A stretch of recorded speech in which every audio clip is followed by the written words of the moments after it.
Boa tarde, boa noite, bom dia, seja lá o que for, onde você estiver, o horário que você estiver acessando esse vídeo. Estamos aqui, eu e Danilo Tavares, eu, Catarina Polinário, e vamos falar hoje sobre roteiro, né? No final das contas, o roteiro do documentário era o objeto que a gente precisa entregar dentro desse projeto, é o objeto principal que a gente construiu e todos os esforços que quem acompanhou as lives pôde acompanhar, na parte de pesquisa, direção, gestão e tudo mais, era para essa conclusão desse roteiro de longa-metragem de documentário. E aí nós vamos direto ao assunto. Estamos aqui, o Danilo, os roteiristas, Isso aí. e vamos à ideia inicial. Como foi esse processo, Danilo? Queria que você começasse aí para depois eu seguir aí com os comentários.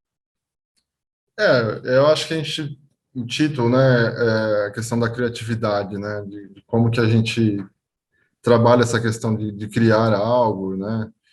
É, eu senti o seguinte, né, nesse trabalho, o que foi importante é a gente ter o que precisa para um roteiro, né? A gente ter conhecimento de causa sobre aquilo que vai ser abordado no roteiro, seja ficção ou documentário, como a gente está fazendo, né? Numa ficção, eu tenho um personagem, vou criar um personagem, uma personagem que é uma mulher negra, é, uma mulher trans, né? Negra, e como é que eu vou criar essa personagem se eu não entendo, de repente, eu nunca vivi a pele de uma personagem assim, a gente não vê tão comum próximo da gente, de repente, claro, você vai ter que fazer uma pesquisa, né? Isso, os atores fazem isso também antes de interpretar.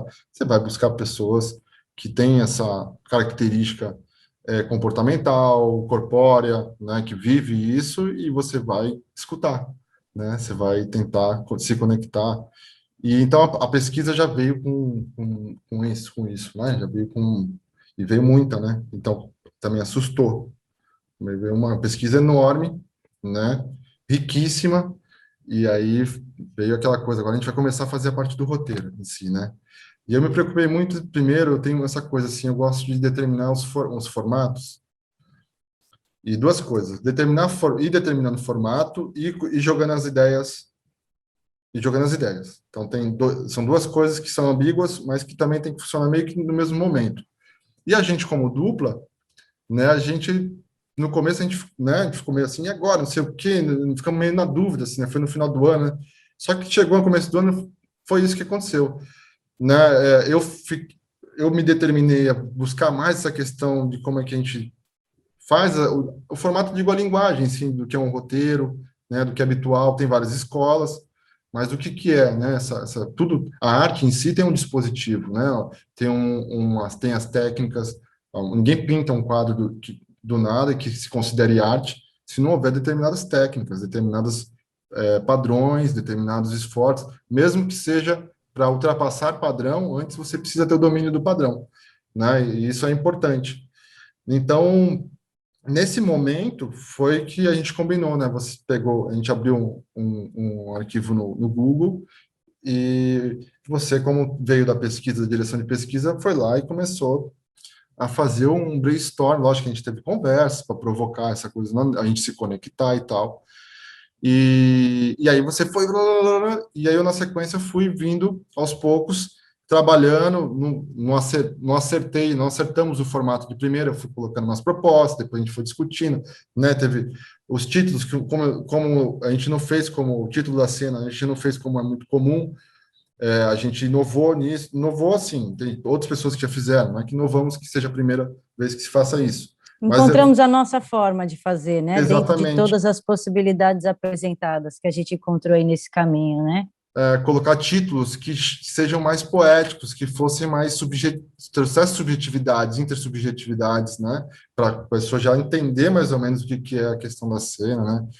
E eu acho que ali foi um ponto que é onde a gente destravou, né? Então essa é uma parte que eu já comecei pelo prático nosso do que a gente fez, né?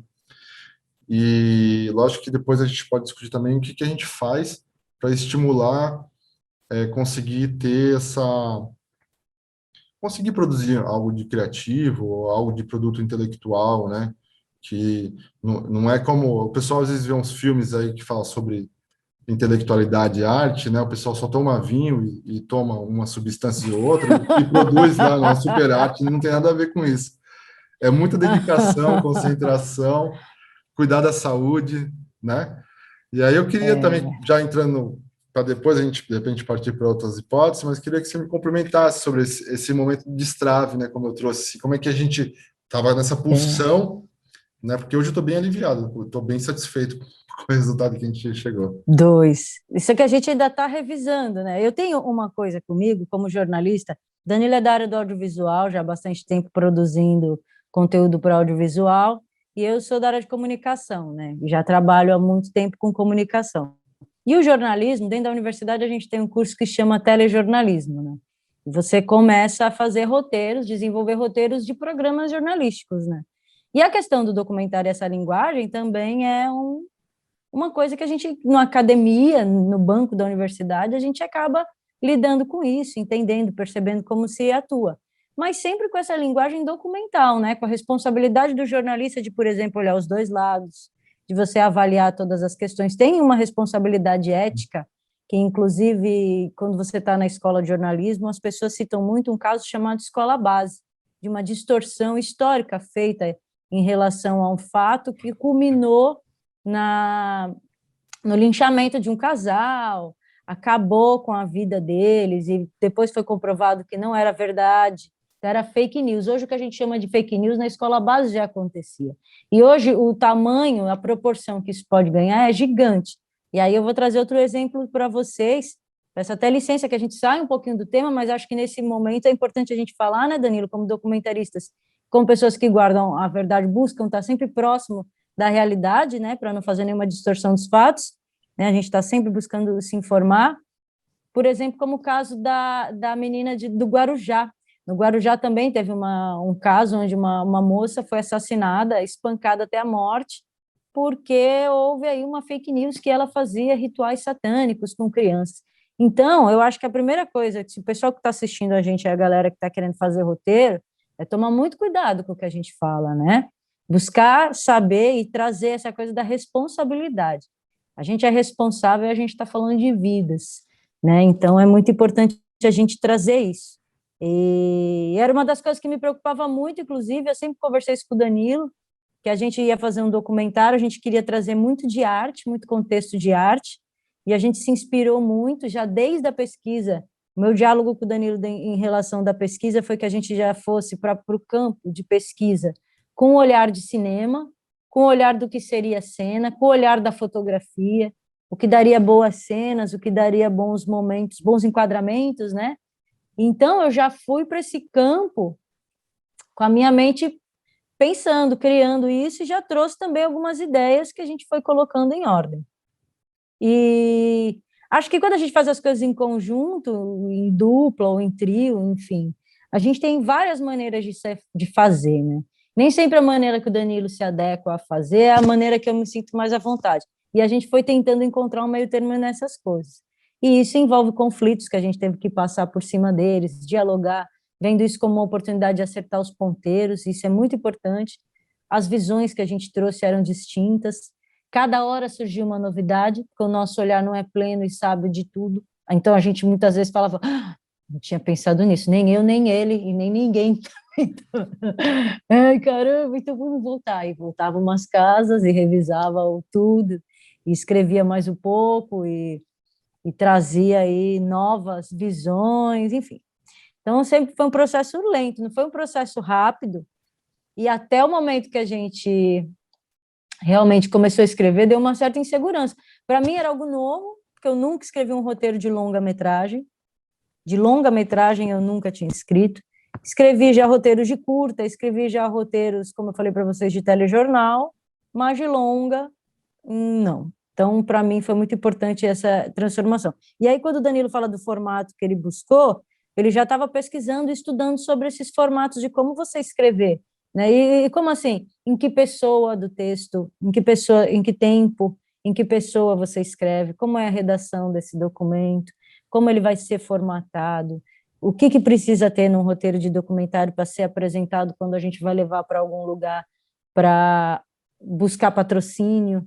Então, tudo isso ele foi buscar. E aí a gente encontrou desde pessoas que diziam você tem que fazer assim, cagando regra, tipo, blá, blá, blá, blá, meu Deus do céu, né? Tem que ser 15 páginas, não sei o quê, tem que ser 52 e meia. E se tiver vírgula, tá errado. E também tinha gente que falava assim, que orientava, porque a gente foi buscar referências com as pessoas que faziam, claro, né? Que falava assim, que tudo estava valendo, que o negócio era tomar uma cerveja, filmar e ver o que acontecia. Você lembra dessa É, live? E a gente falou assim, vamos encontrar o nosso jeito de fazer. é. Nem tanto ao céu, nem tanto ao mar, né? Como que a gente vai encontrar? Como a gente se sente confortável? E levando em consideração todas essas questões que a gente viu, vendo o que a gente considerava necessário, usando a linguagem que a gente encontrou que seria adequada, a gente foi fazendo e foi saindo. E a gente sabe que isso é uma previsão, porque como é um roteiro de longa, e só vai ser gravado daqui a algum tempo, e é documentário, é um compromisso com o documental que está acontecendo, a gente sabe que muito do que a gente registrou de pesquisa pode mudar até lá. Sim. Fala um pouquinho para a gente dessa temporalidade do roteiro, Danilo.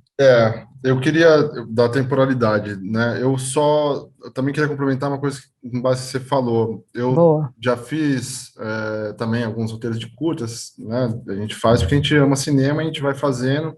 Já fiz alguns documentários, e os documentários fiz um longa, que inclusive foi o primeiro, e foi uma experiência magnífica, e foi nesse estilo. Eu tinha uma câmera, eu tinha um computador que editava na época, investi todos os recursos que eu tinha na época nisso, e tinha um amigo que tinha contato em Iguape, já estava fazendo algumas oficinas de teatro lá, porque é do teatro, mas ele estava entrando no audiovisual, e tinha um outro amigo jornalista que também é do audiovisual.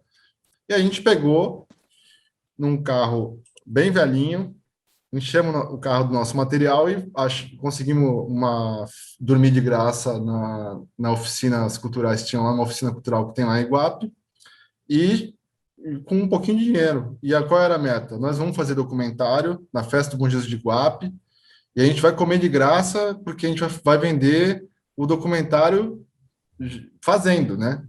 Então, o roteiro foi indo nesse processo de todo dia descobrir alguma fonte nova. Já existia uma prévia de conhecimento lá sobre a história de desses meus amigos, um dos amigos, né? Que é o Alessandro Cruz. E aí a gente fez, e o documentário, assim, lógico que a qualidade hoje em dia caiu muito, era outra câmera, foi em 2003 que a gente foi gravar, 2005, alguma coisa Era um assim. trabalho de conclusão, não é, que vocês estavam fazendo? Não, não, foi mesmo uma loucura. A gente quer fazer documentário, tinha uma câmera boa para a época, eu tinha R$ 1.000 no bolso e a câmera, e a gente tinha um carro. Então Fala vamos. onde está esse documentário para as pessoas que estão assistindo poder ver como Ele ficou. tá no meu canal do YouTube. Se for lá, meu canal é Danilo Tavares mesmo, mas o nome é Santa Fé, a festa do Bom Jesus de Iguape. Ele tá com bastante visualização, assim. A gente vendeu mais de 5.000 DVDs durante 5 anos nas festas.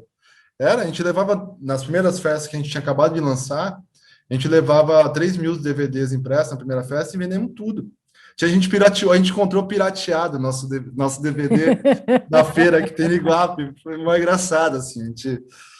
E aí foi uma experiência bacana, mas é muito sofrido fazer assim, porque você fica no caos de não saber se vai dar certo. Então, assim, e esse processo para mim é muito significativo, porque é o oposto. É a possibilidade de planejar. A gente já com experiência de caminhada na comunicação, e planejar algo com muita pesquisa, com muita reflexão, cada bloco de cena que a gente coloca, como é que inicia o bloco, como é que sai. O início do nosso roteiro, a gente vai logo daqui a pouco lançar o livro, que é uma apresentação, e aí lá vai ter as 4 primeiras cenas.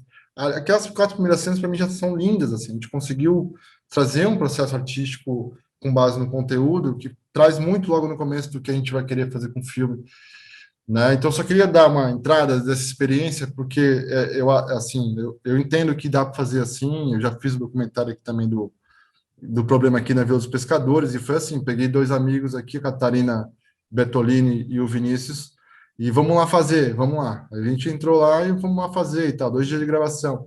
Mas eu também tenho uma necessidade de repente, fazer algo com mais detalhe, com mais riqueza, com mais preocupação, né?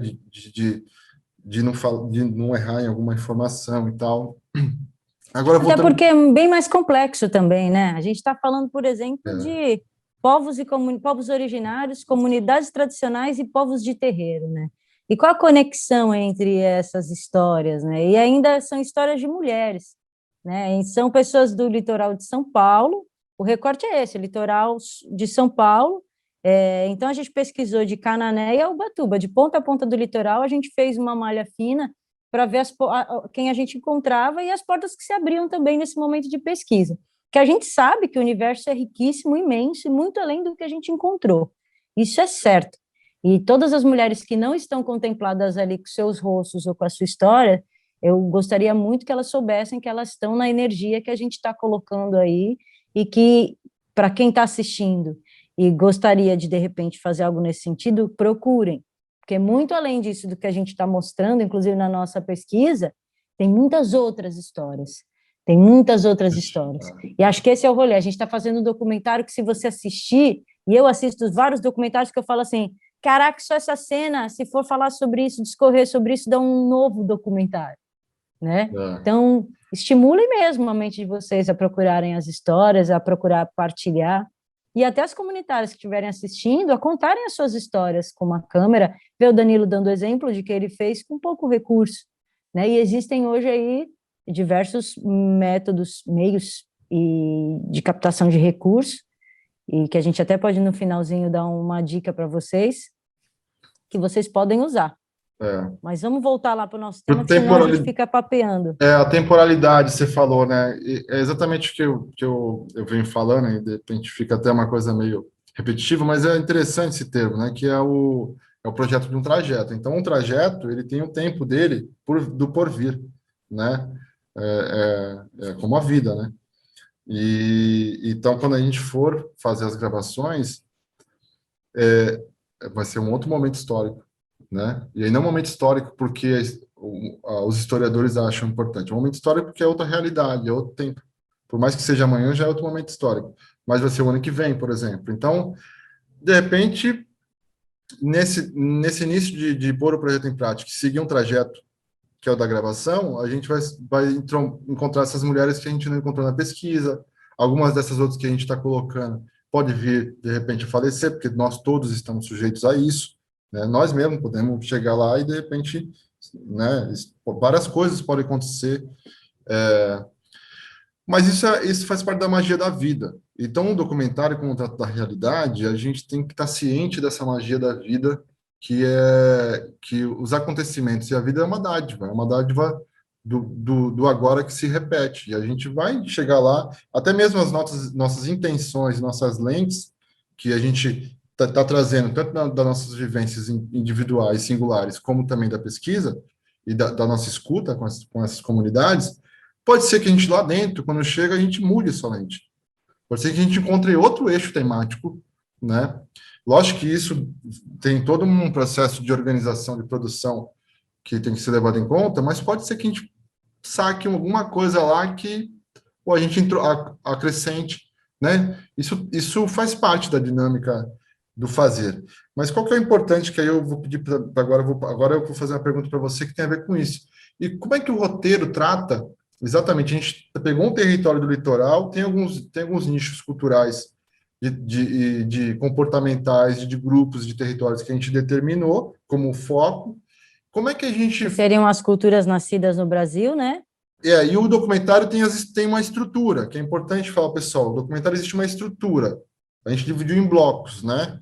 Como é que foi essa nossa... Como é que a gente chegou a esse ponto, assim, porque no começo a gente estava na dúvida, se mesclava histórias, né? Como é que passa, assim, da nossa experiência aí, dessa divisão de estrutura, do roteiro, que a gente encontrou esse fio estrutural aí? É bem legal, porque dá a oportunidade de falar também do que a gente pensou antes, né? A gente já estava, então, com algumas coisas que eram certas que a gente queria colocar, né? Algumas referências, alguns pontos de partida, que era, primeiro, dentro dessas comunidades, a gente buscar o que era novo, o que era diferente, o que era realmente que estava chamando atenção em relação às mulheres, né? Porque o nosso público era esse, mulheres velhas, antigas, das comunidades tradicionais, povos originários, povos de terreiro. E aí a gente também tinha uma visão no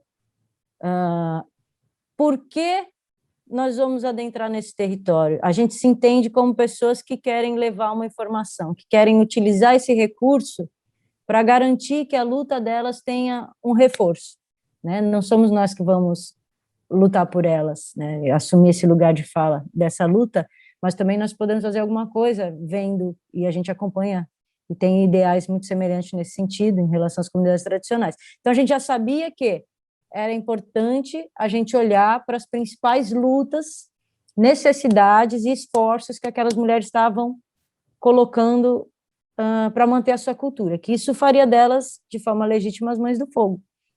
E aí, dentro do que a gente foi encontrando, as portas foram abrindo e a gente realmente viu. Temos uma mestra da cultura caiçara, uma mestra do fandango, que não é uma coisa comum, a primeira mestra do Brasil, reconhecida, laureana. Encontramos as Nhandetzãs nas aldeias, a aldeia Tapirema, a Imbopuruá, que é, o nome dela, Juruá Catarina Delfina, a Cunhaju, todas apontadas justamente por essa pesquisa que a própria Itamirim fez. Então, olhem lá a oficina de pesquisa e vocês vão entender, quem não viu. Então, a gente já tinha uma regra nossa, né? Um regramento nosso, e aí a gente, colocando todas essas histórias no papel, a gente foi formulando o que a gente precisa primeiro falar. Bom, como começou essa história? Essa história começou no descobrimento. Ops, não era descobrimento, foi invasão. Então, a gente vai começar pela invasão, porque o nosso contexto era: queremos contar uma história descolonizada, a gente não quer repetir mais do mesmo, ou que as encenações estão fazendo por aí, eu ia dar um exemplo. Ou a gente não quer reforçar a imagem do invasor como o bonzinho colonizador que veio trazer o progresso, porque não foi isso que aconteceu, principalmente do ponto de vista dessas pessoas. Então, a história que eles, que estavam aqui antes da gente, estão contando, para a gente era importante. Tanto que a gente recorreu a historiadores indígenas, a pessoas que estudam a conteúdos, materiais, livros, bibliografias, vídeos. O que a gente conseguiu que foi produzido, isso era uma inspiração, músicas também, de artistas, de rappers, de uma série de um universo amplo que a gente começou a ouvir, a assistir, os filmes que já estavam nos documentários, na TV, por exemplo, do Jaraguá, tem muitos documentários bons que estão já dando a mensagem que as comunidades querem. Então, a gente se baseou nisso. E começamos a pensar, vamos partir de onde? Vamos partir do início da história, ainda que a gente vai contar essa história de uma forma diferente. Porque, na verdade, esse é o diferencial que a gente quis trazer. A gente fazer um documentário que conte a história sob a perspectiva dessas pessoas. Então, não cabe muito nosso julgamento, meu e do Danilo, né, Danilo? Não cabe o que a gente pensa de vida e a nossa... eu vou colocar lá o que eu penso sobre isso. Não, a gente quer escutar o que a dona Nancy Prado pensa, que perdeu a casa dela porque passaram em cima e agora o neto está vivendo isso anos depois para poder entrar numa luta pelo território, para conservar a sua casa e a sua vivência com a sua família mediante uma ação de racismo ambiental que está sendo promovida contra eles. Então, qual que é a história que a gente não consegue acessar porque a gente não vivenciou, né?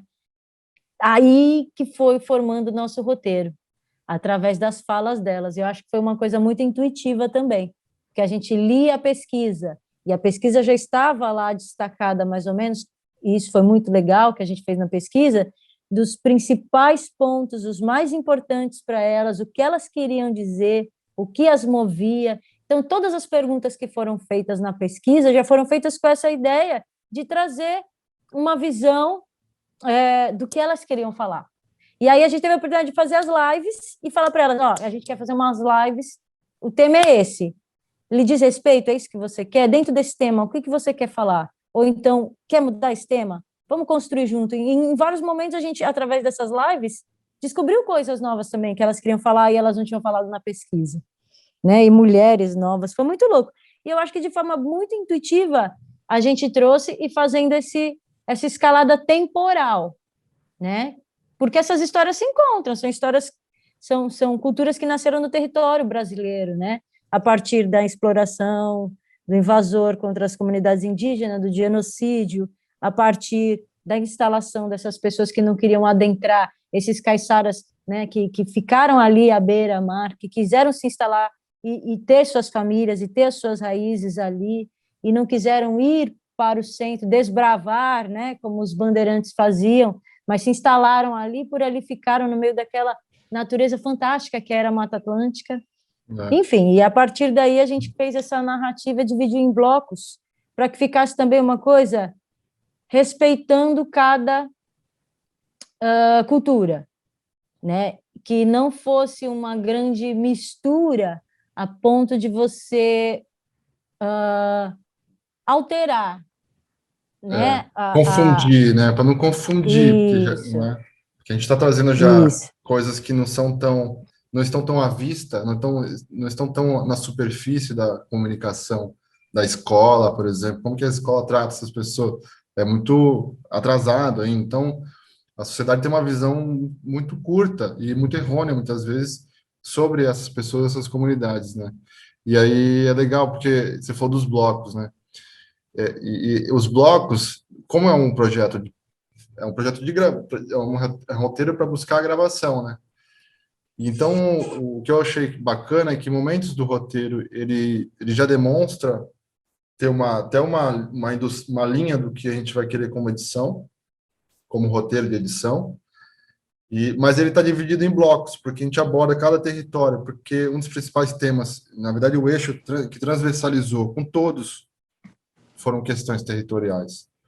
Então, os blocos têm que ser por território, né? E, então, por que que a gente está falando isso? Porque tem que ter o formato que é o corpo, tem que ter o conteúdo que, vamos dizer assim, que é a alma, e tem que ter a estrutura que é a mente, né? Que, inclusive, vamos falar em elementos, né? Que o corpo é a terra, a alma é a água, né? Que é esse conteúdo, que ainda não tem uma forma definida, específica. Depois vem a mente, que é o vento que conduz até, né, a forma. E o fogo, que é a nossa e também das comunidades, energia, Que é né? muito simbólico, né? Que é o tema do nosso. Aliás, esse simbolismo ele está presente em tudo, né? Em vários momentos da nossa que a gente estava conversando sobre as coisas, a gente vê algumas coincidências muito peculiares, né, em relação às comunidades. Por exemplo, o número 3, né, as 3 mulheres que fundaram os quilombos, e hoje no Grajaúna são as 3 jovens que estão tentando se estabelecer lá, e aí tem outro momento, então tem algumas coisas que realmente vieram conectar todas essas histórias, né? Aí eu acredito também que teve eu queria colocar uma coisa. A gente falou sobre a perspectiva desse roteiro, a nossa intenção, na verdade, de levar isso como um registro. Isso é um documento, né? É um documento, a gente está criando algo que a gente deseja que seja gravado. O formato que a gente vai entregar para o PROAC é um PDF e a gente também vai entregar um livro, e mais na frente nós vamos falar um pouco mais sobre isso, que eu acho importante para quem está assistindo, essa ideia da publicação e como a gente vai tentar divulgar isso. Inclusive, quem estiver assistindo e tiver algum caminho, conheça e quiser ajudar a gente a apresentar essa proposta, chama a gente em box, chama a gente nas nossas redes, que a gente realmente quer fazer isso, e vamos falar um pouquinho mais ao final. Mas é importante a gente lembrar o seguinte, em vários momentos a gente se perguntou qual a gravidade e qual a força daqueles discursos, daquelas histórias que a gente estava contando. Que a gente fala sobre coisas muito preciosas para as pessoas que a gente realmente não consegue, às vezes, entender pela cultura que a gente vive, né? Principalmente a gente que está aqui nos centros urbanos. Mas a gente também viu, por exemplo, numa comunidade urbana, que é o terreiro de Candomblé, algumas peculiaridades com as comunidades tradicionais muito fortes, que as tornam responsáveis por fazer um ressignificado daquele solo urbano. Então, no meio, por exemplo, de um lugar, de um contexto urbano na área continental de São Vicente, a gente ter ali ações, a gente ter ali fazeres, saberes, conhecimentos e pessoas que repetem uma prática ancestral. E isso é muito legal, porque elas se consideram comunidades, são comunidades, as comunidades dos povos de terreiro, são uma comunidade muito forte, e a gente viu essa conexão, esse desejo de mostrar o candomblé de Angola. Por quê? Tinha outros candomblés, essa é uma coisa que vale a pena falar. Muita coisa que a gente pesquisou, a gente teve que cortar. E eu duvido que a gente também não vai ter que sangrar ainda mais um pouco até isso ficar pronto. Sim. Né? Porque a gente tem o ideal na nossa mente. É. Mas precisamos olhar para o recorte. Né? E foi o que fez a gente tirar algumas coisas que a gente encontrou e ser um pouco mais objetivos no que a gente estava buscando mostrar, né? E aí eu ia falar o quê? Então, da mesma maneira que a narrativa ela colabora com a luta dessas pessoas, e a gente está trazendo, por exemplo, em São Vicente à tona, uma questão muito pontual, que é um terreiro no meio de um ambiente que está sendo também muito cercado por comunidades religiosas cristãs extremistas. Quando a gente colabora com a luta, com essa narrativa, com essa pesquisa, a gente também expõe essas comunidades. Isso é uma responsabilidade também muito grande, essa exposição que a gente causa quando a gente traz isso, né? E a gente também se expõe quando a gente se posiciona. E a gente foi alertado durante vários momentos do nosso caminho isso. Olha, vocês vão fazer dessa forma, pode sofrer perseguições, pode alguém falar alguma coisa, pode ter algum tipo de ataque, e a gente se propôs a tentar, né, Danilo? Com certeza. Tem uma coisa que é do lugar de fala, que é o seguinte, que inclusive eu estava comentando antes da gravação aqui com a Catarina, que um livrinho que eu estou lendo muito interessante, que eu encontrei uma livraria digital, que chama queerlivros.com.br. Queer, que vem do termo norte-americano, que trata da questão do transgênero, transexual, travesti, sobre esses assuntos de sexualidades que fogem da normalidade do que o mundo ocidental cristão considera, né, que a maioria, até que não é cristão, né, se tu for na Ásia, em diversos locais, tem uma normativa dominante, e essa página traz livros e pesquisas sobre e de pessoas que transversaliza diversos assuntos, né, vai falar de urbanidade da perspectiva do povo preto. Então é legal, também tem vários assuntos bem interessantes, essa página aí, eu vou até ajuda a fazer divulgação de graça, queerlivros.com.br. E aí falou do lugar de fala, porque eu sou um homem de pele clara, e estou num documentário em que tem um dos eixos são as mulheres e no outro são comunidades tradicionais. Eu não nasci em nenhuma comunidade tradicional, eu tinha já algum contato com algumas, mas visitando, ou um amigo ou outro que é do local e pesquisando em livros, e assistindo vídeos, né, curiosidade. E a questão do lugar de fala é muito interessante, porque ela não limita, por exemplo, que só a mulher possa falar de feminismo, só negros e pretos possam falar do racismo. Muito pelo contrário, a gente tem um discurso na rede social muito confuso, né? E eu estava assim também, né? E esse livro com vários artigos. Quem não está confuso nesse período, né? Esse livro aqui, não sei se aparece, é Lugar de Fala, mas está nessa página, nesse site que eu falei. Traz vários artigos e traz um monte de... O que é legal? Veja, o lugar de fala também traz a questão do corpo que fala. Então, o meu corpo fala, então eu vou ser interpretado como branco em determinados territórios. Normal aqui no Brasil, né? Se for para os Estados Unidos, eu sou latino, sou lacucaracha nos Estados Unidos, né? Então, tem essa questão que a gente precisa lidar. Mas meu lugar de fala aqui no Brasil, como homem dito branco, homem de pele clara, num projeto desse, me traz, e acho que eu consegui muito aprender e praticar isso, que é o meu lugar de escuta.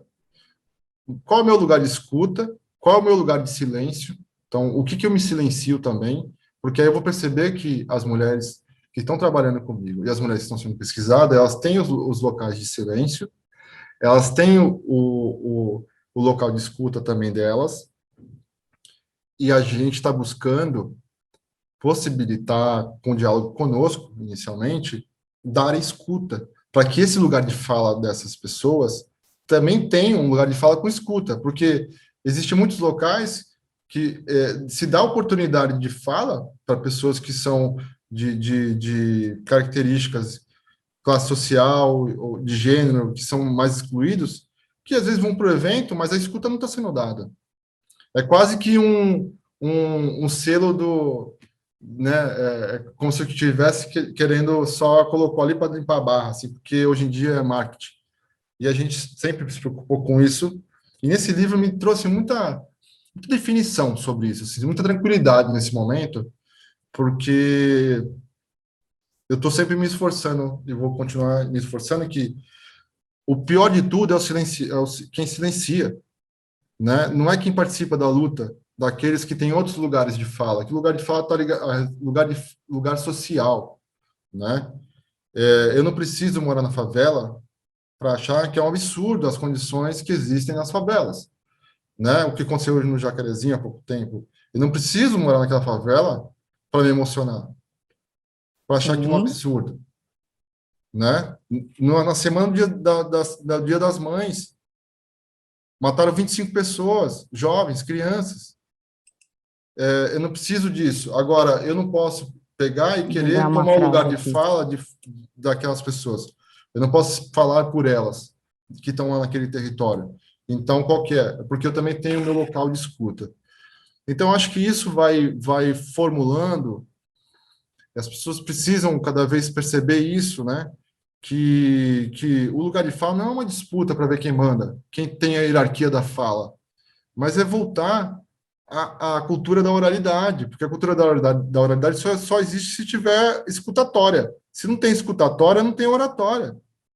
Se a gente não voltar a praticar uma escuta empática, uma escuta que não deprecia o outro, porque é isso que a gente vê muito nas redes sociais, né? A pessoa pega uma frase num contexto, tira e deprecia e ataca o outro, e É uma coisa constante, né? Essa polarização trouxe aí pessoas para destruir biografias, né? Às vezes, a partir de uma coisa errada, as mesmas pessoas, às vezes, que defendem, a gente tem que fazer uma coisa nossa, né? As mesmas, uma observação nossa, às vezes a gente defende, então, a justiça, então, que a gente pratique no nosso dia a dia. As pessoas têm direito de errar, se rever, se reinventar, aprender uma coisa nova. Vale para todos, né, Danilo? Não só sim, para os homens, não só para as mulheres, não só para todos. para a vida. Todo mundo acho que precisa. Porque você percebendo isso, até os que estão se sentem. Porque todo mundo, é, olhando para mim, ninguém vai saber que meus avós vieram do sertão do Nordeste, né, num pau de arara, em estradas de terra, durante 3 noites e 4 dias, sentado na madeira, na caçamba e no caminhão, morar na favela em São Vicente, né? A primeira coisa que vê é o meu corpo que fala, que é um homem de pele clara. Quer dizer, que na sociedade tem, vamos dizer assim, se não privilégio, não tem tantas opressões quanto, por exemplo, outros grupos, pelo fenótipo, né?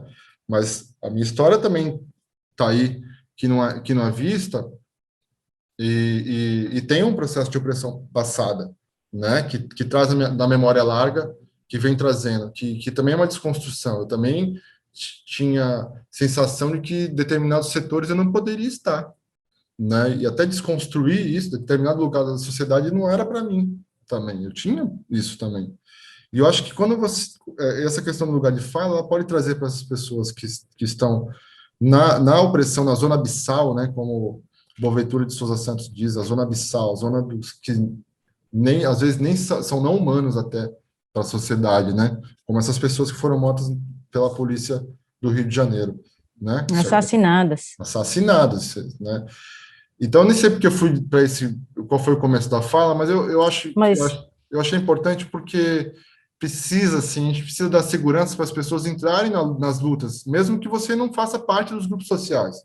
Eu não faço parte das aqui, comunidades. ó, aí eu peguei uma frase para sintetizar isso, é uma frase que uma Claro, vez eu li por e eu favor. lembrava que no inferno os lugares mais quentes são reservados àqueles que escolheram a neutralidade em tempos de crise.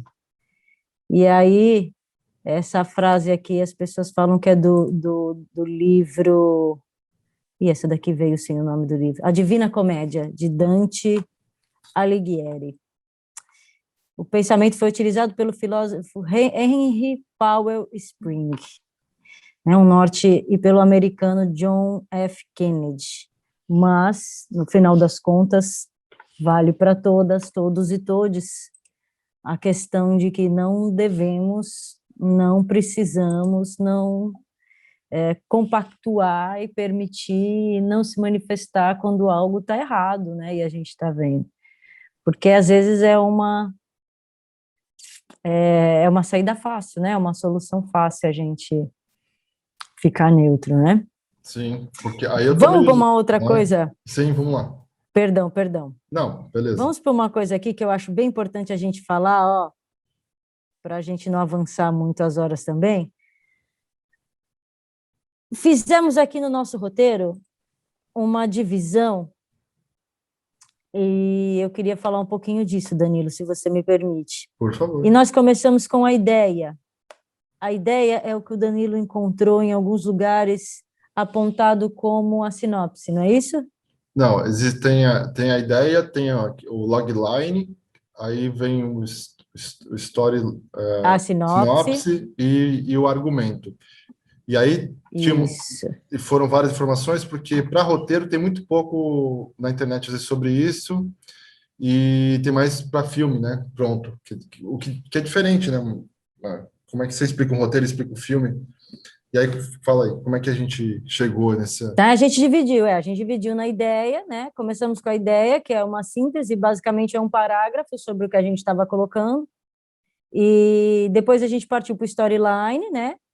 E que também é curtinho, 2 parágrafos, e a sinopse, que foi onde a gente começou a falar um pouco mais desse roteiro, dar algumas questões, inclusive, de como a gente estava pensando a inserção das comunidades dentro disso, porque em nenhum momento a gente pensou em ir recolher informações com eles e fazer do nosso jeito, mas em diversos momentos aqui a gente busca, inclusive, a coautoria das narradoras comunitárias, que são mulheres muito fortes nos seus papéis de liderança, uma sugestão que a gente colocou, conversamos com algumas, outras ainda não, mas são mulheres muito fortes no seu papel de liderança comunitária e merecem esse destaque, e se a gente quer fazer essa iniciativa ser também um documento que faz jus ao protagonismo das mulheres comunitárias, a gente gostaria muito que essa história fosse contada por elas também. Então, essa coautoria vai ser importante. A gente fala também aqui do argumento, que nada mais é do que contar um pouco sobre o roteiro de forma descritiva, é uma narração sobre o roteiro, a gente faz um resuminho dos blocos, das comunidades, e depois a gente parte para, que foi uma proposta nossa, que a gente decidiu isso porque achava que era coerente, para a parte de direção.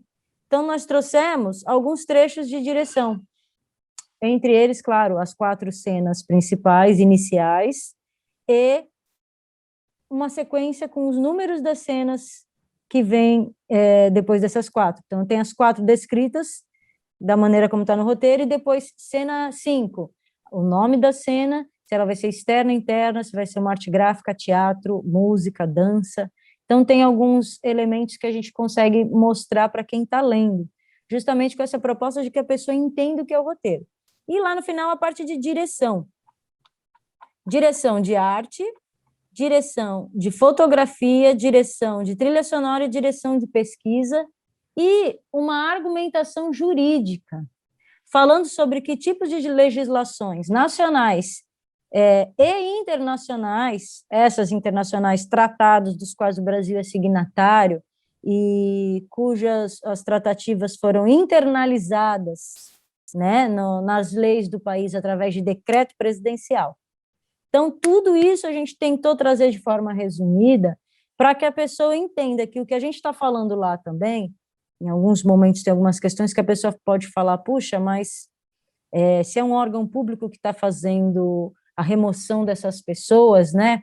Qual o argumento delas? E a gente traz o argumento delas, traz também alguns juristas e algumas juristas que têm conexão com a coisa, com essas atividades, que são responsáveis por isso, né, por essas ações para falar, mas a gente também traz como o nosso narrativa está embasada em leis nacionais, né? Então, isso é muito importante. E também como ela está alinhada às ODSs, a Agenda 2030, as 17 metas, Objetivos de Desenvolvimento Sustentável, que a gente tem discutido pós-Agenda 2015, pós-Agenda 21, pós todos esses trabalhos que culminaram na Agenda 2030, nessas 17 metas, que tem 169 indicações de como podem ser mensuradas, porque a gente deseja estar conectado com essa transformação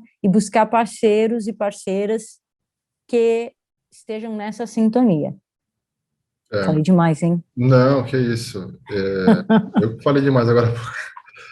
Eu acho legal essa questão das ODS, né, porque ela vem de um órgão internacional, que é um órgão internacional formado pelo Norte Global, né, o Norte Global, para quem não entende, é Estados Unidos, Canadá, Europa Ocidental, né, o Japão, a Austrália, alguns outros gatos pingados, mas de modo geral está no topo do globo, onde que eles chamam que é o Norte, porque é uma ficção, né, dizer que um lado é Norte, outro é Sul, um é baixo, outro é em cima, é só uma criação nossa humana, é uma virtualidade, né? A gente inventou isso para poder se organizar, é simbólico, né? Então, assim, mas ela é uma forma que a gente encontrou de diplomacia, uma diplomacia. A gente pegou uma linguagem que está aí aceita de modo geral como algo bacana, apesar de não ser praticada por quem mesmo propôs, mas a gente conectar isso às ODS, né, esse assunto, é de fato criar uma ponte, criar uma conexão. Exatamente porque não é todo mundo que é mal nesses territórios do norte, não é essa visão. Existem vários lugares de fala dentro da Espanha, dentro de Portugal, dentro da Alemanha, existem vários lugares de fala, aqui no Brasil, em todo lugar, são várias características, né? Existe o poder global, que é uma questão estrutural, mas as sociedades são múltiplas, como a nossa também, né? Existe toda essa singularidade, diversidade. A ODS, a ONU, a Unesco, eles possibilitam um trabalho como o nosso, né? E que trata essas comunidades, desses outros conhecimentos, poder, poder ter o espaço de fala, né, com o Globo, com outros atores que podem vir e chegar, pô, isso é legal, cara, isso aí eu quero investir nisso, né, isso faz parte do meu contexto também. Então, a gente está no mundo globalizado, né, não dá para ir contra isso, né. Então, E as legislações nacionais também, né, que a gente vê que sim, vem apoiada nessa questão, né? sim, e que Por inclusive exemplo, vou só citar uma aqui para não... muitas param no meio do caminho e não A andam, né? Declaração Universal sobre a Diversidade Cultural é internacional, a, a Convenção sobre a Proteção e a Promoção da Diversidade das Expressões Culturais, que é da Unesco. Aí a gente tem a Organização Internacional do Trabalho, na Convenção 169 de 89, Sim, que é sobre povos indígenas e tribais, e a Declaração das Nações Unidas sobre os Direitos dos Povos Indígenas. Então, tudo isso são, internacionalmente, referências, né? sim, Que quando a gente fala sobre isso, as pessoas para quem a gente vai apresentar, e a nossa ideia é realmente buscar esse recurso também no exterior, tentar com que essas pessoas, essas organizações que tenham esse olhar, consigam ver que esse trabalho ele pode ser bom, pode inclusive trazer, a partir dessa gravação, fazer circular a economia também nessas comunidades, porque a nossa proposta é trazer os comunitários para participação, é a gente se trocar com eles, interagir com eles, com elas, né, com toda essa lógica social que eles estão vivendo ali, e fortalecer a luta, né? Fortalecer essa luta internacionalmente, que se a gente conseguir, né, como em vários lugares, a gente vê o pessoal do Rio Verde, do Grajaú, está conseguindo uma entrada muito legal com o pessoal no exterior, de universidades e tal, que estão querendo falar sobre esse contexto. Portugal, por exemplo, tem revisto algumas questões no que diz respeito à questão da colonização, né? Eles estão tentando rever o olhar deles e o papel deles naqueles países onde foram colonizadores e que impactos eles trouxeram, né? Então, talvez seja um momento importante também da gente mostrar e da gente se adequar, e é uma dica que eu dou, porque eu acho que muita gente que está aí no exterior querendo aplicar dinheiro e recurso em cultura, em projeto, também está buscando alinhamento com essas questões, porque são coisas que dizem respeito, eles entendem do que se trata, e nacionalmente a gente tem também leis que falam sobre esses processos que a gente está apontando, que inclusive apontam diretrizes de ações em relação a algumas questões que a gente aponta, como, por exemplo, essa retirada, né, das pessoas na questão da sobreposição da unidade de conservação dos territórios tradicionais. Tem leis nacionais que dizem que o modo proceder, o modo que o Estado tem que proceder é diferente do que se faz. Então, a gente tentou resgatar um pouco dessas leis para que as pessoas possam entender que o nosso roteiro não parte do nada, não tem apenas uma argumentação oral, mas tem também sustentação em leis que estão em vigência no país. Isso é bem importante também a gente pensar e dar credibilidade, né? Também temos pesquisadoras falando, a gente não está ignorando a ciência de forma alguma, mas demos com certeza e com muita felicidade, privilégio dentro do nosso roteiro, a bibliografia, as questões escritas por comunitárias, escritas, produção científica de comunitárias e comunitários, né, Danilo? De pessoas que têm representatividade dentro dessas questões as quais a gente está abordando. É, muito importante isso aí. Sabe o que eu lembrei agora? O Gandhi foi um dos grandes símbolos da união entre ciência ocidental e sabedoria local, né? Ele foi estudar na Inglaterra, estudou todo o direito da Inglaterra, o sistema deles de ciência. Ele voltou para a Índia e ele não chegou impondo assim, todo o processo que ele viu, trouxe da Inglaterra de conhecimento para o local. Ele fez uma coisa que é muito interessante, ele acertou muito, né? Nisso, né? Às vezes muitos outros podem ter tentado e não conseguiu. O que foi o que? Ele extraiu o que era melhor de lá da Inglaterra e também valorizou o que tinha de bom nos locais, né? Então, uma coisa que ele fala assim, olha, o que eu vi lá na Europa, na ciência ocidental? Os caras, eles não desistem. Eles querem buscar sempre a melhor qualidade naquilo, por mais que, de repente, eles estejam errados, às vezes não esteja muito limitado no foco. Mas eles querem o tempo todo estar avançando quanto qualidade, vamos dizer assim. Mas que muitas vezes que a gente vê, né, que a eficiência do errado destrói o mundo, né? Então ele trouxe essa essência da eficiência, da eficácia que a ciência inglesa ensinou a ele, só que ele mesclou com a forma tradicional da própria comunidade, que é o quê? Que é a intenção. A intenção deles não é virar uma Inglaterra, mas a própria comunidade que eles são, eles podem, com algumas coisas pinceladas que eles trazem dessas outras metodologias de organizar a sociedade, de se auto-evoluir. Porque nenhuma comunidade ela fica parada, está sempre em transformação. Né? E essas pesquisadoras, eu vejo muito isso, que é na essência dela, porque normalmente elas saem para estudar, mas elas ficam uns 2, 3 anos só estudando fora da comunidade, depois elas querem voltar, né? É um movimento que tem sido constante, né? A partir do momento que as portas se abriram para as comunidades também adentrar a universidade, né? Então, eu acho importante isso, que eles estão conseguindo ir lá, conhecer a metodologia e entrar no campo, na estrutura de poder do conhecimento vigente hoje, mas para poder dar até uma bugada, né? Para dar um plugin a mais, para poder também, por dentro, contradizê-los, né? Isso eu acho muito implosão bacana. do sistema, né? É o hackeamento, né? Como o pessoal faz. E é muito legal isso.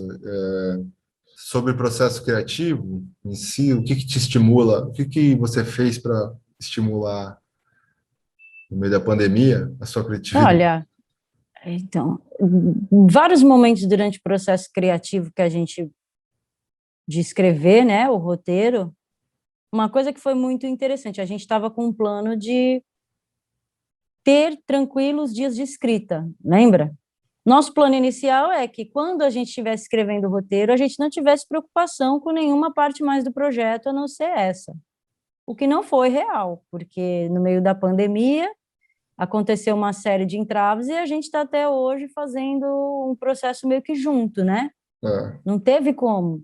Foram surgindo as coisas, as respostas do PROAC, por exemplo, para a gente fazer as lives oficiais de contrapartida chegou, a gente já estava escrevendo o roteiro, então a gente teve que produzir essas lives, a produção estava trabalhando em conjunto, mas a gente ainda demandava muitas coisas que a gente tinha que fazer, questão de operação de live, arte, tudo mais, que o nosso grupo é um grupo pequeno mesmo, e a gente se organizou entre nós, e para mim é muito necessário, né, essa coisa do silêncio, do conseguir fazer em paz, sabe?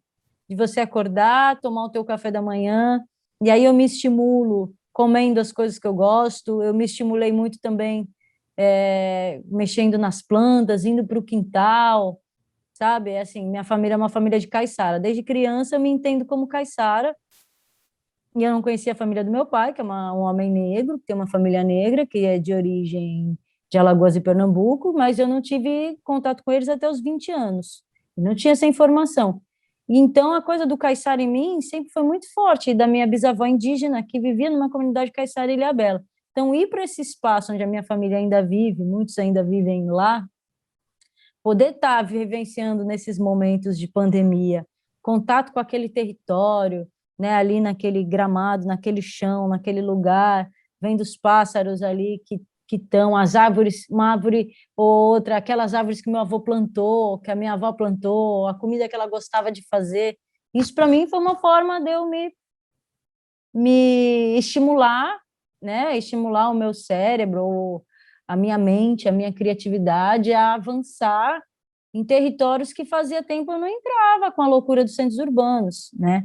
Porque eu estava trabalhando já bastante com essa coisa de comunidades tradicionais através do turismo, e como jornalista a minha linha sempre foi meio ambiente, então sempre tive conectado ao meio ambiente de diversas maneiras, mas eu precisava de mais aquilo, eu, Catarina, né? Então foi um processo também de introspecção, quase que obrigatório, que me levou a um processo de introspecção, já que eu já estava por conta da pandemia, que me trouxe algumas questões espirituais à tona novamente, que me aguçou algumas intuições, algumas demandas, algum misticismo, inclusive, enfim, uma série de coisas que me movimentaram a fim de que eu trouxesse um pouco disso também para o roteiro, conforme eu ia escrevendo, e a gente foi discutindo. Fazíamos, às vezes, algumas reuniões um pouco longas até, mas no período de pandemia eram por telefone, né, batendo cena. Revisar 150 cenas não é fácil, quando você escreve, e aí é cansativo. Cada vez que eu como jornalista, cada vez que eu leio um texto meu, eu quero mudar, porque no dia seguinte eu sou uma pessoa diferente do que eu era ontem, e eu acho que a gente acaba querendo, às vezes, mudar, ou a formação da frase, essa estrutura, putz, me deu aqui um link que vai ser melhor se inverter. Então, tudo isso, cada vez que a gente lê, a gente passa por isso de novo, né? Mas o processo criativo, sem dúvida, foi algo que eu tentei me conectar, tanto na história delas, né?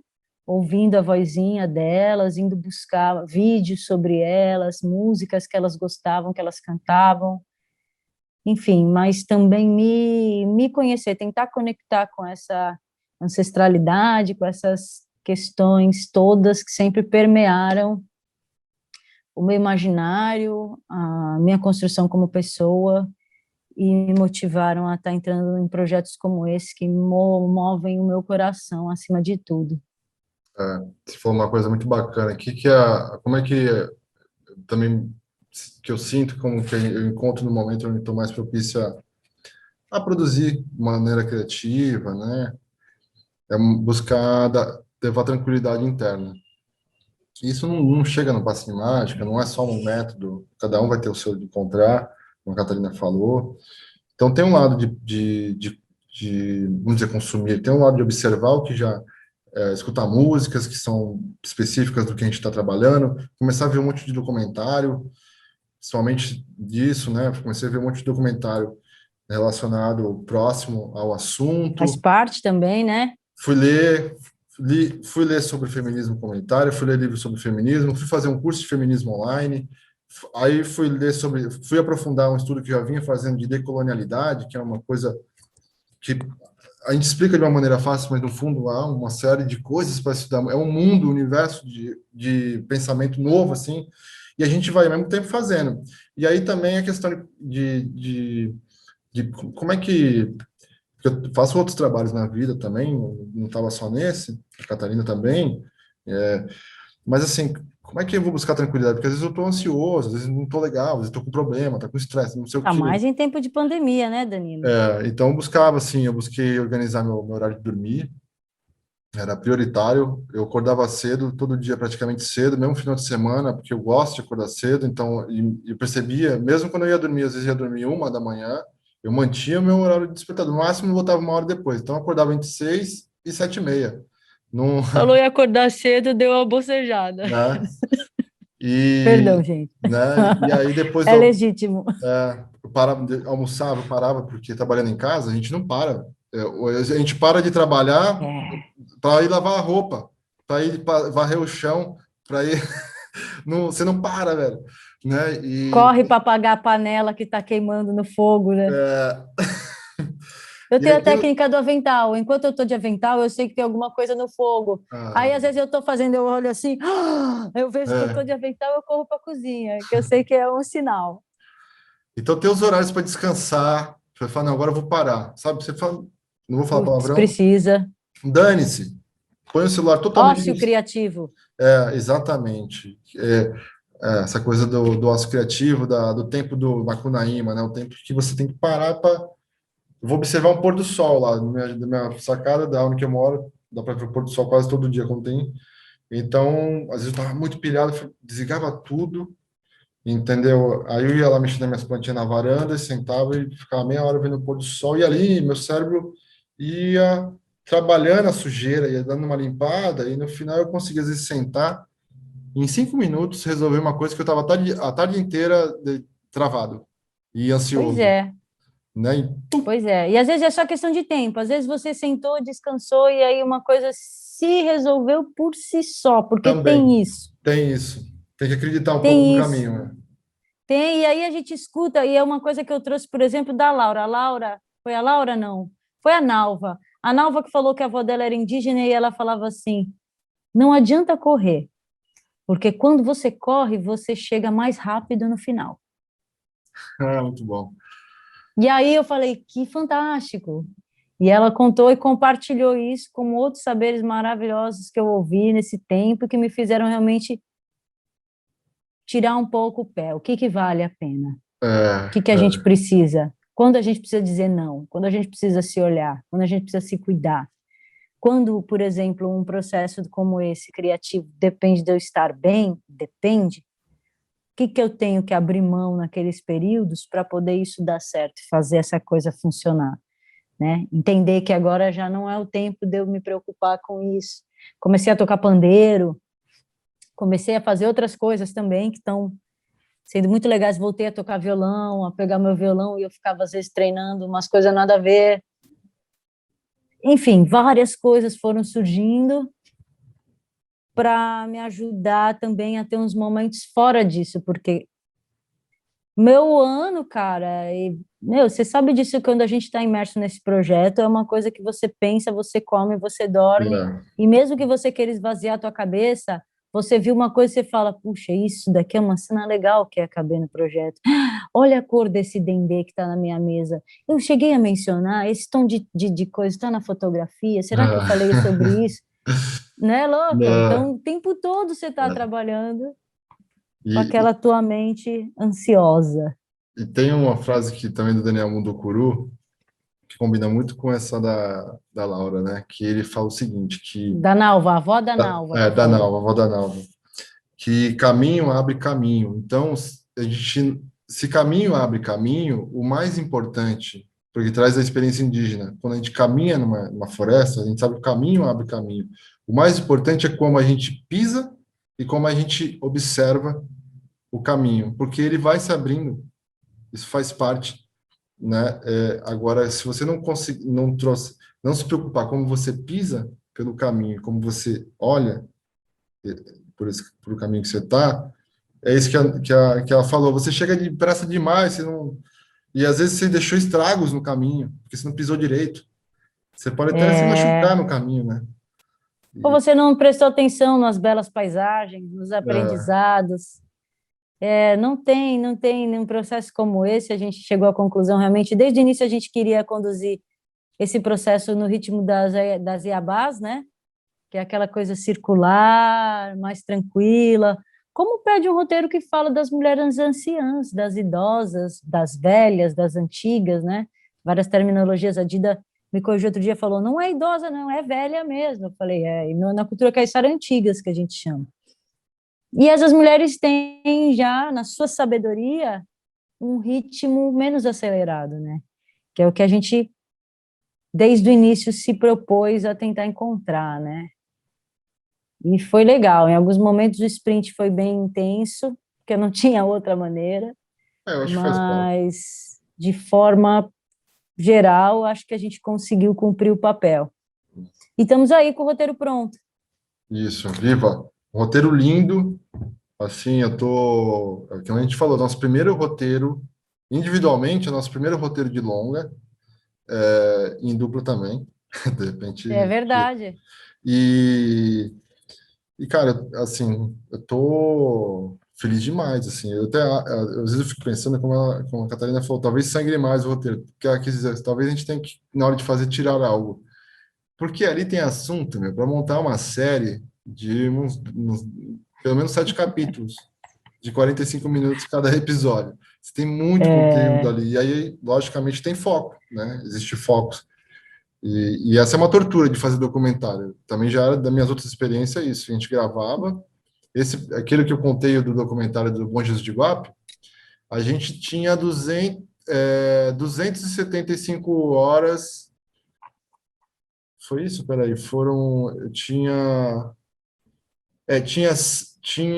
Não, era menos. 275 foi de um outro filme que eu fiz um estudo. Acho que tinha umas 90 horas de gravação. O filme ficou com 1 hora e meia.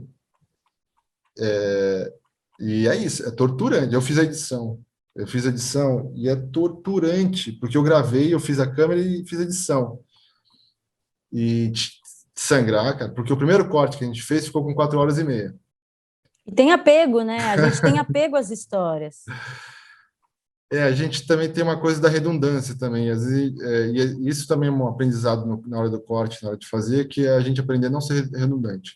Ó, são Aprender 148 cenas, de a, forma bem precisa. 148. Eu falei 150, mas são 148. né? Acabei de ver agora aqui de novo, porque fechamos há pouco tempo.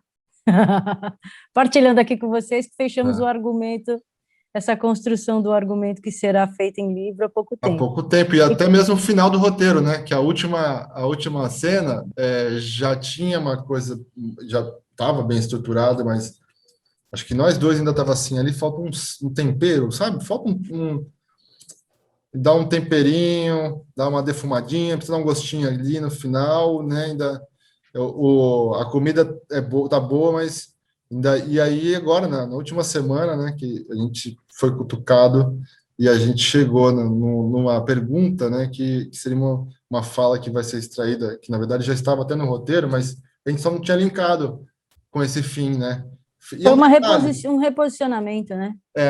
mas é um detalhe, você vê, é uma estrutura. A gente pum, e vai indo, cara. E com certeza, né, a gente vai agora. É um fim de um trabalho que durou mais do que deveria. Como eu falei no começo, não é somente diversão, trabalhar com criatividade, arte. Opa, Ele exige muito da nossa mente, do nosso corpo, da nossa alma, responsabilidade. muita preocupação e coisa e tal. Então, provavelmente a gente vai dar uma refrescada um pouco. A gente vai fazer as entregas agora em maio. A gente vai dar uma refrescada um pouco e depois a Deixar gente vai. descansar a massa do bolo, do Isso, pão. o pão quente do forno não come direto que sai do forno, né? A gente precisa pôr na mesa, botar um paninho em cima, esperar ele ficar Deixa no ele ponto. descansar para crescer. Quando descansa, cresce. Também Tem pode aí ser uma uma coisa. outra metáfora boa aí, né? A minha avó me ensinava a fazer um empadão, a massa tinha que descansar para crescer antes de esticar ela. Eu já vou o empadão da Vodita. A gente precisa descansar. E a gente precisa cuidar, né, desse rolê todo que a gente está vivendo aí, E eu vi mas as partes burocráticas. Caraca, mano, porque é isso, né?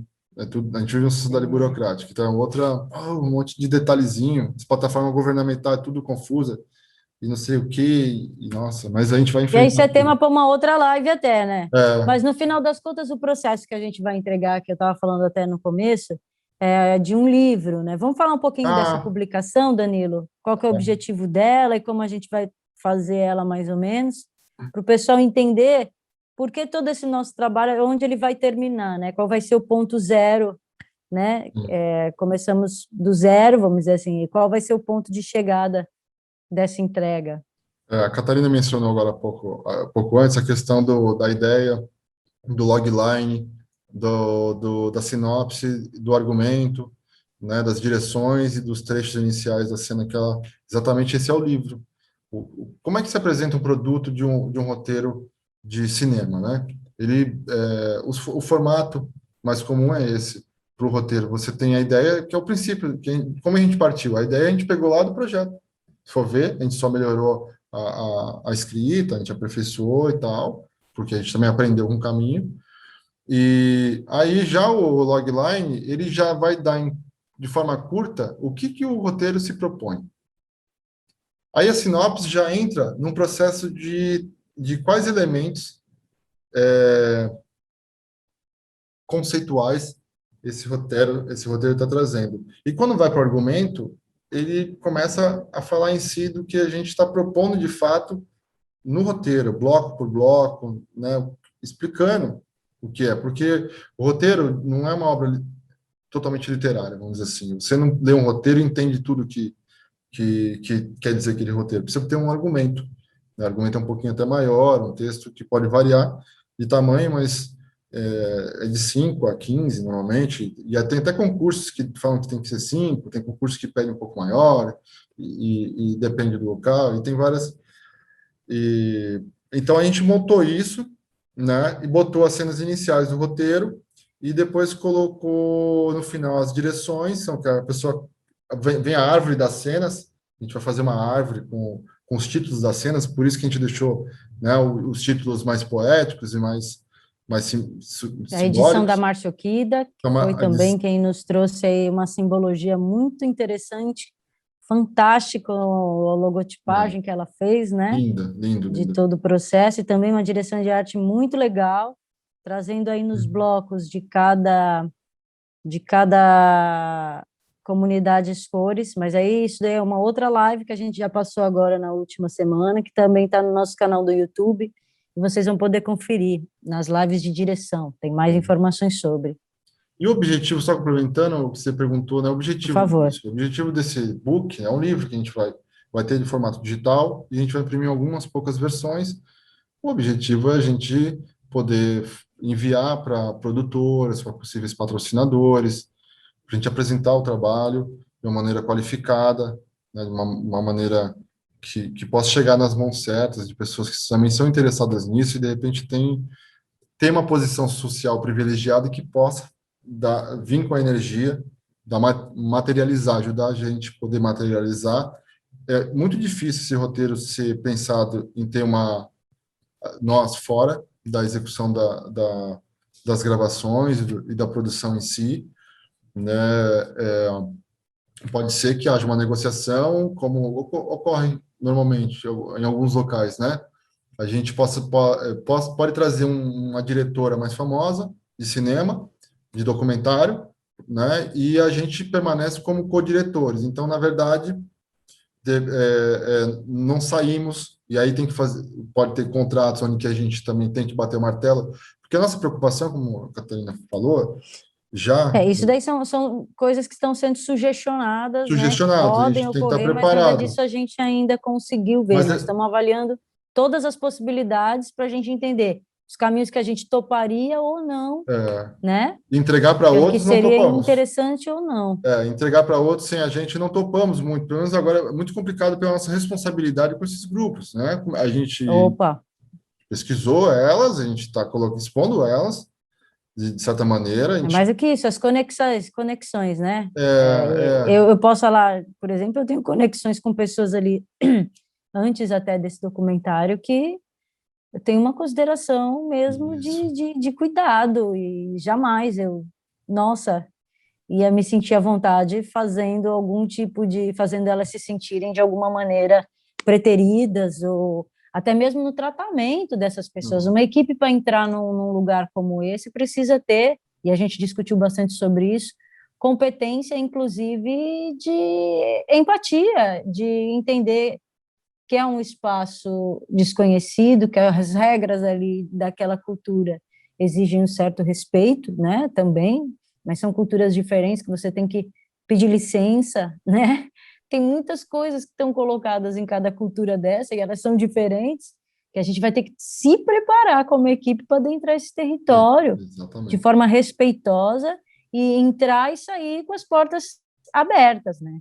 Sem É, deixar nenhum tipo de problema, de para a comunidade resolver, ou ser um peso, ou ser um problema para eles. De forma alguma, isso não está dentro do que a gente considera justo e adequado. é. E a busca é unir esse conteúdo, essa posição nossa ética, com a questão de qualidade fílmica, de arte, né?